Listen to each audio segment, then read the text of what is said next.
A dark suburban street, security cameras blinking red, a freshly cemented well in the background.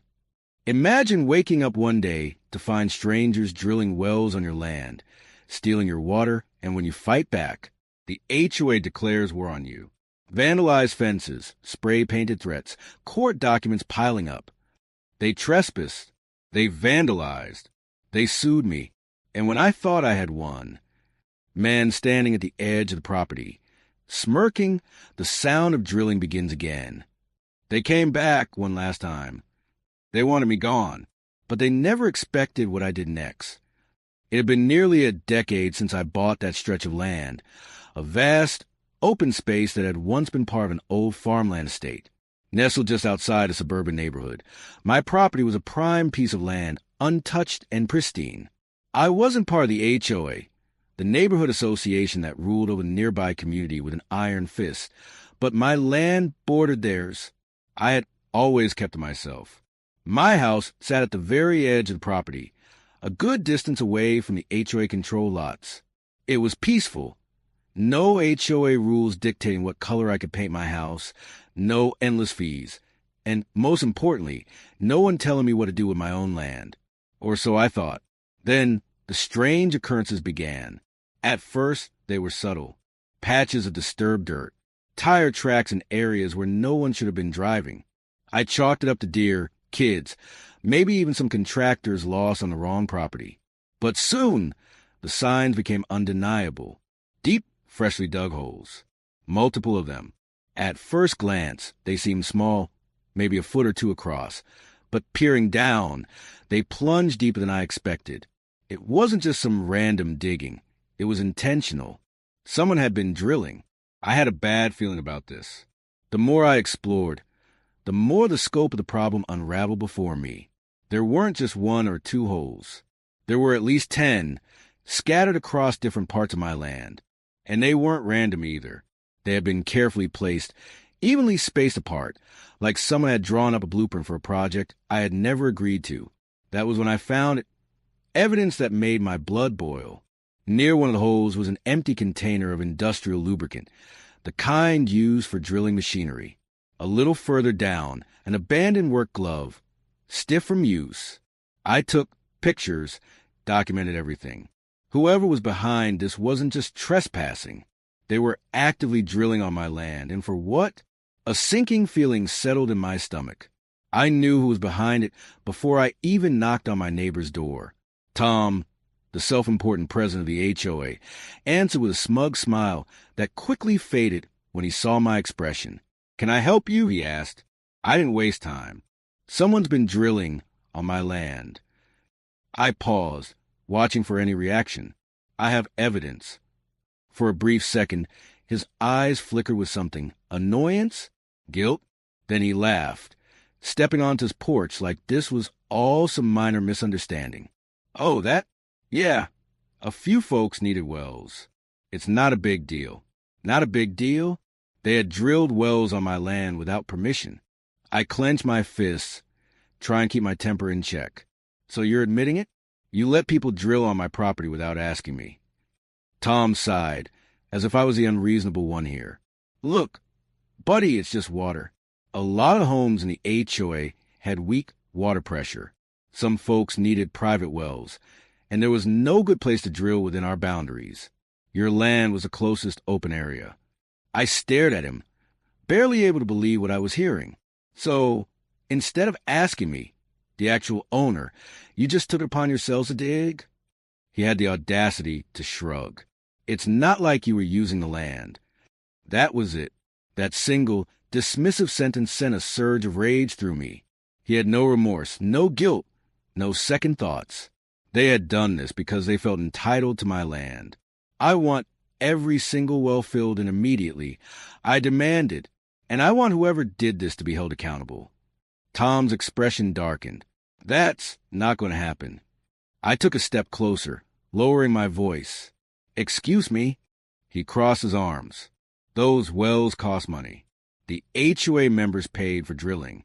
They rely on that water now. Filling them in would be a waste. Besides, no one's hurting you." I couldn't believe it. They had invaded my land, drilled holes without my consent, and now they expected me to just accept it? I'll be contacting my lawyer, I said coldly before turning to leave. Tom's response? A smirk. Good luck with that. I wasted no time. That evening, I sent an email detailing everything to a property rights lawyer. I attached photos, timestamps, anything I could gather. The response came the next morning. It wasn't good news. Technically, the HOA wasn't claiming ownership of my land. They were just using it, and because I hadn't caught them in the act before the wells were installed, the legal fight would be complicated. Even worse, some states had loopholes that could allow long-term unauthorized use to turn into implied easement rights. In other words, if I didn't put an end to this quickly, the HOA could argue that they had the right to keep using my land for their wells. I wasn't about to let that happen. I went back to Tom, this time with a formal letter from my lawyer demanding an immediate end to all unauthorized use of my land. He barely glanced at it. We're not paying a dime to fix this, he said flatly. You don't have a choice, I snapped. If you don't stop, I'll take this to court. His smirk widened. Go ahead. You'll spend years and thousands in legal fees. By then, those wells will be permanent. For the first time, doubt crept in. What if he was right? What if this dragged out so long that I'd never get my land back? No, I wasn't going to let them win. If they wanted to steal from me, I'd make sure their little project was worthless. That night, I formulated a plan. If the HOA thought they could use my land without consequences, I'd show them exactly what I thought of their wells. The next morning, I rented a cement mixer. By nightfall, every single unauthorized well on my property had been filled with solid concrete. The moment Tom found out, he stormed onto my property, furious. You filled them in? Do you know how much those cost? I smiled. Not my problem. The war had just begun. Tom's face twisted with rage as he gestured toward the ruined wells. You filled them in? Do you have any idea how much those cost? I crossed my arms. Not my problem. His nostrils flared. You don't get it. You just cut off water to half the homes in the HOA. My blood ran cold. What? Tom scoffed. Did you really think those wells were just an extra source? They were their primary water supply. I was stunned. I had assumed the wells were a backup plan, a luxury for a few entitled residents. But no, they had been outright stealing groundwater from my land. I turned to face him fully. You mean to tell me that this entire time, homeowners were pumping water from my land as their main source? He smirked, clearly thinking he had the upper hand. Yeah, and now, thanks to you, they have nothing. For a moment, I said nothing. My mind was racing. This wasn't just about trespassing anymore. This was outright theft on a massive scale. I exhaled sharply, my voice low. You knew this whole time, didn't you? You knew your HOA community had no legal rights to my land, no permission to drill, and you let them do it anyway. Tom's smirk widened. What are you going to do? Sue us? We'll claim it was a misunderstanding. Worst case, we pay a fine. But you? You just made enemies with every single homeowner in the HOA. Something dark stirred inside me. He thought he had me cornered. He thought I would roll over, apologize, maybe even offer to fix things for them. He had no idea who he was dealing with. The moment Tom stormed off, I went inside and dialed my lawyer. You were right, I said the moment he picked up. This is bigger than we thought. After explaining everything, the water theft, the fact that the HOA had been knowingly relying on my land for their water source, he let out a low whistle. This isn't just a property dispute anymore. This is a legal minefield. If they were selling homes under the assumption they had private wells, they could be guilty of fraud. I leaned back, my pulse pounding.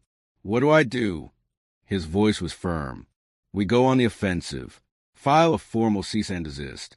Send a demand letter stating they cannot use your land for water extraction, and that any further unauthorized drilling will result in a lawsuit for damages. I exhaled, feeling a small spark of victory. And if they ignore it? A pause. Then we bury them in court. I liked the sound of that. The next day, the storm hit. It started with angry glares from passing HOA members. Then the whispers, the murmurs of my name spoken with venom. By noon, it had escalated into something worse. I was returning from the hardware store when I spotted them. A group of homeowners gathered at my property line.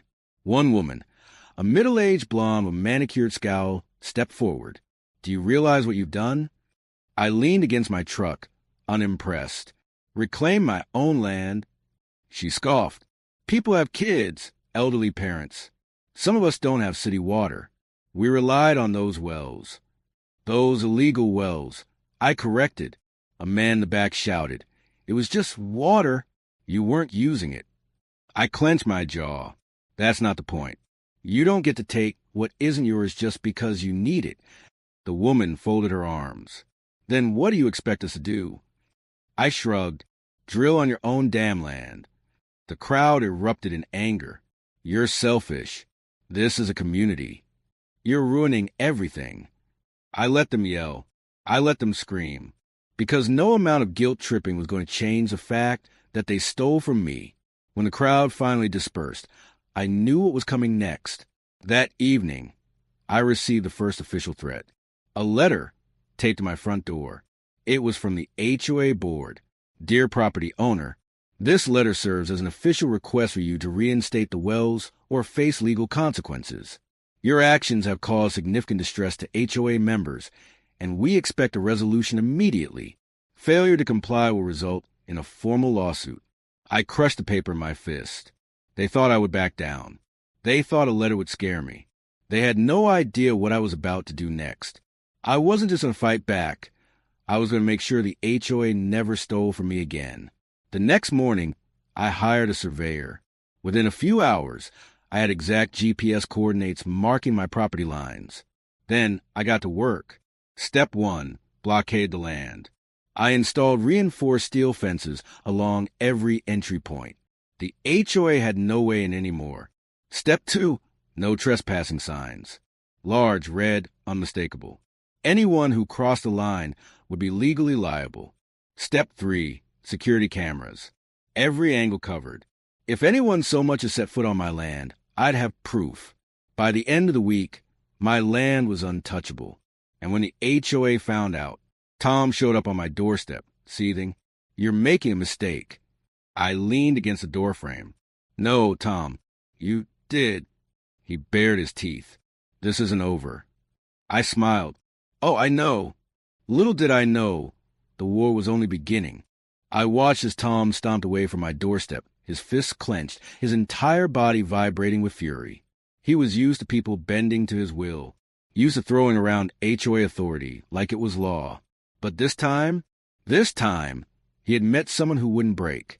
That night, I went outside to inspect my newly fortified property. The steel fencing gleamed under moonlight. The no trespassing signs were bold and clear, and my security cameras blinked with tiny red lights, ready to capture anything or anyone who dared step foot on my land again. It should have felt like a victory, but my gut told me otherwise. HOAs were powerful. They thrived on intimidation, bureaucracy, and pushing people until they gave in. I had just made myself their biggest enemy. And enemies like that, they didn't fight fair. The next morning, I woke up to find something new on my property.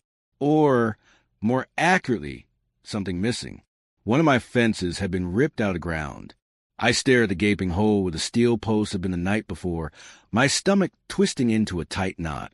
Whoever had done this knew exactly what they were doing. The bolts had been loosened just enough to make the structure weak before it had been yanked away.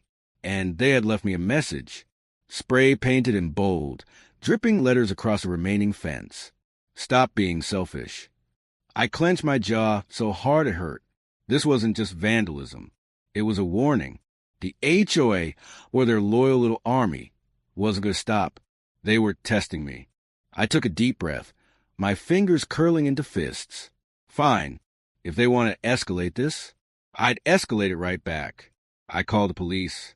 By the time an officer showed up, a small group of HOA members had gathered across the street, watching like vultures.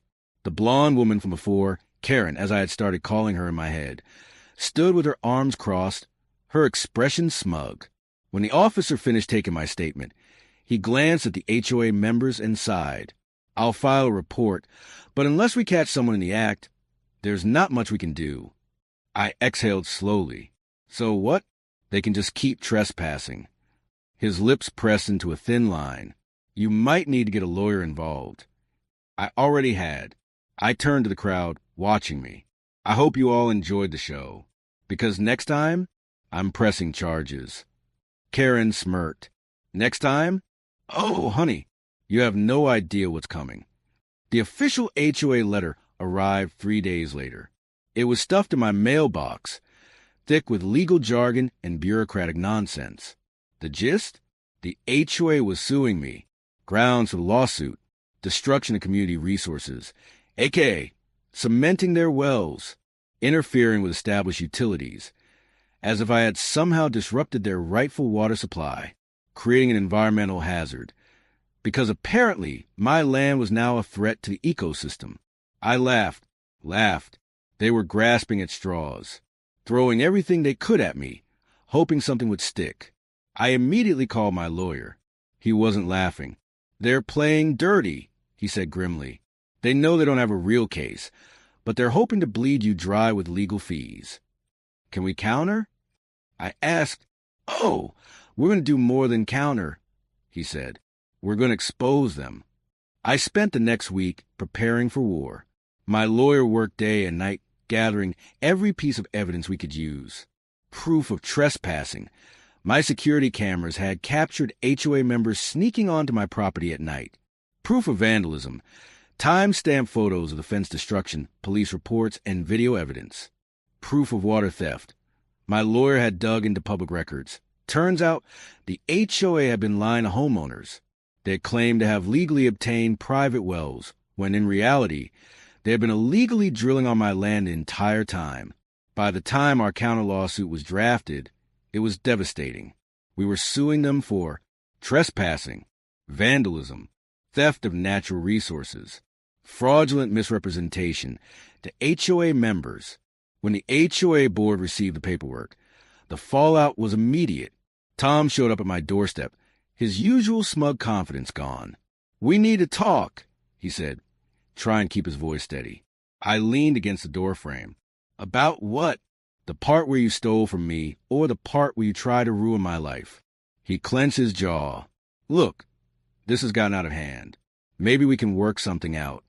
I raised an eyebrow. "Now you want to negotiate?" He forced a smile. "We're all neighbors, aren't we?" I laughed. Actually laughed. "Oh no, Tom. That ship sailed when you vandalized my property." I watched as his face darkened. "This is going to get expensive. Are you sure you want to go through with this?" I stared him down. "I'm prepared to burn every last dollar I have if it means exposing you." For the first time, he looked scared. The next week was a whirlwind. The HOA did everything in their power to make my life miserable. Anonymous complaints were filed against my property. Suddenly, I was being investigated for code violations. Mysterious damage started appearing. Small things at first: a slashed tire here, a broken mailbox there, harassment from HOA members, nasty notes left on my car, threats whispered when I walked outside. But I didn't flinch, because the truth was, they were losing. When the court date finally arrived, my lawyer tore them apart. We had evidence. We had witnesses. We had HOA members, real homeowners, who had realized they had been lied to. By the time we were done, the judge didn't just dismiss their lawsuit. He reprimanded them. The final ruling? The HOA was ordered to pay damages for the destruction of my property. They were banned from ever accessing my land again. Tom, removed as HOA president. It was over, or so I thought, because as I walked out of the courtroom, Karen was waiting for me. She smiled. "Enjoy your little victory." I frowned. "What's that supposed to mean?" She leaned in, her voice a whisper. "You think you stopped us? You think this is the end?" A chill ran down my spine. Because the way she said it, it sounded like a promise. I should have felt victorious. After all, I had won. Legally, financially, morally, I had crushed them.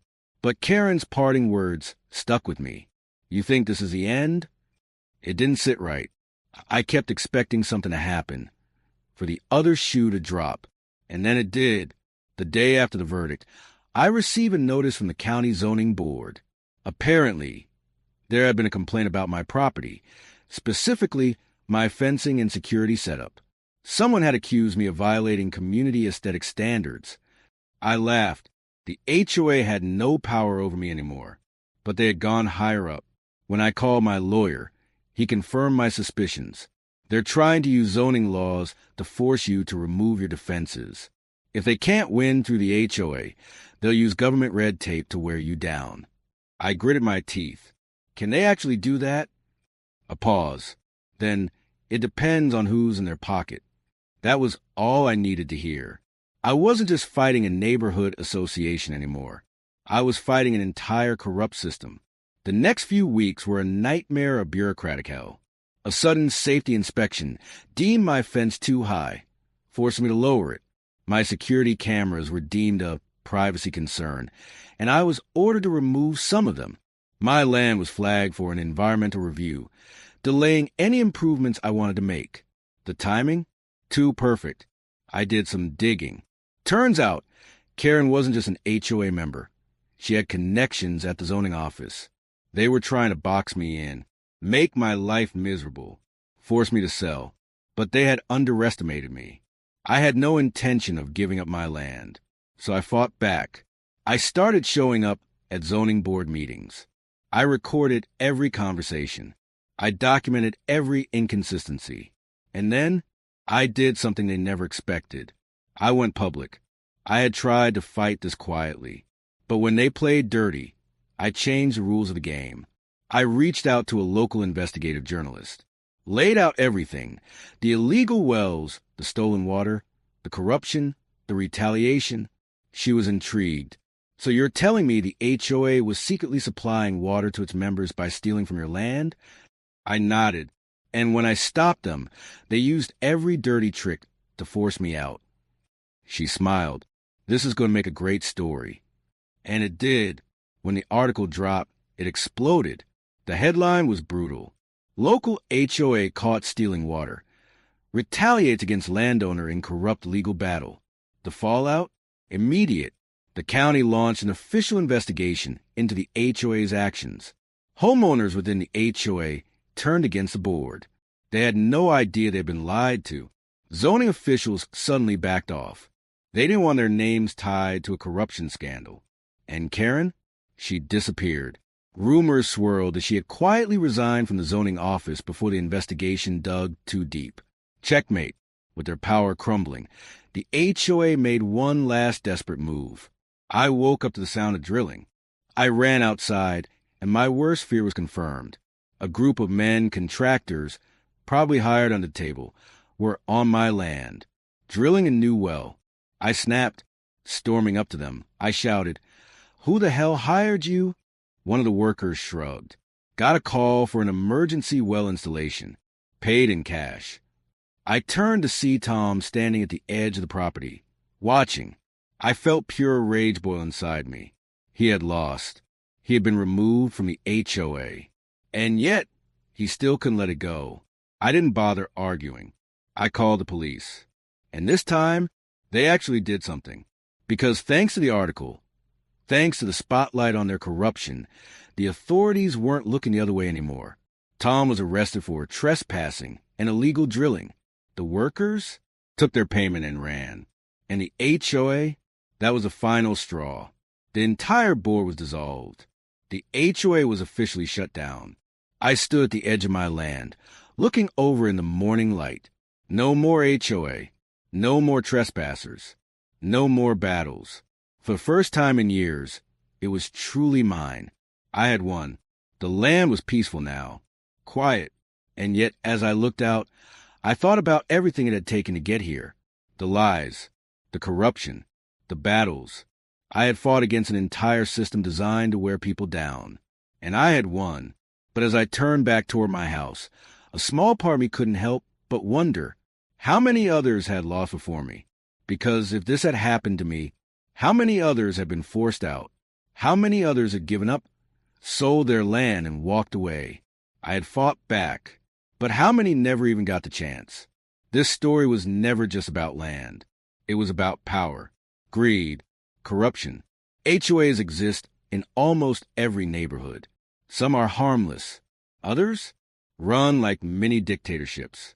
They count on homeowners being too afraid to fight back. They weaponize bureaucracy, fear, and intimidation. But they aren't invincible, because at the end of the day, a person willing to stand their ground is the most dangerous opponent of all.